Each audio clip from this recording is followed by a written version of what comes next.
আসসালামু আলাইকুম, সবাই কেমন আছেন? এই হলো আমার গুয়াতেমালা হাইব্রিড ঘাস, যে ঘাসের কাটিংগুলো আপনাদের মাঝে ডেলিভারি করতেছি। দেখেন, প্রত্যেকটা ঘাসে শিকড় বের হয়ে গেছে। বৃষ্টির মাঝেও চলে আসছি জমি পরিদর্শন করতে।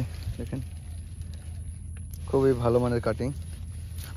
গোড়া থেকে দেখেন, এই ধরনের ঘাসের কাটিংগুলো গুয়াতেমালা চাষ করলে আপনার নষ্ট হওয়ার মানে পচে যাওয়ার কোনো ভয় নেই। যেমন গুয়াতেমালা ঘাসের কাটিং বেশিরভাগ চারা জার্মিনেশন না হওয়ার কারণ কম বয়স্ক এবং কচি চারা থাকার কারণে, যেহেতু জেলি সিস্টেম একটা ঘাস আপনারা সবাই জানেন, এই কারণে আর পচে। আর এরকম বয়স্ক কাটিং হলে মিস হওয়ার সম্ভাবনা খুব কম থাকে।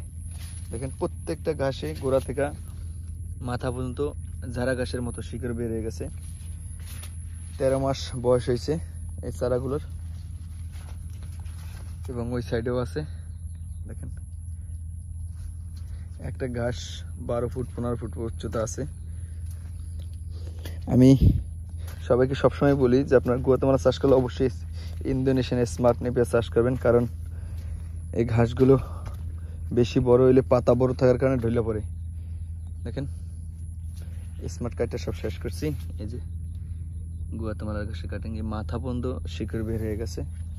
এই ঘাসগুলো চাষ করলে মানে এই ধরনের কাটিং চাষ করলে জার্মিনেশন খুব ভালো হয়। একটা পাতা 5 ইঞ্চি হয়ে গেছে। গুয়াতেমালা ঘাসের কাটিং একটি ডেলিভারি দিয়েছি, অনেকদিন হয়ে গেছে।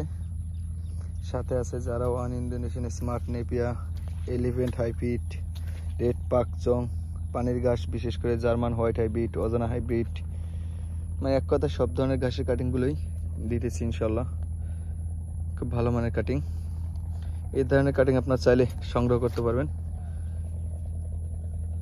আল্লাহ হাফেজ।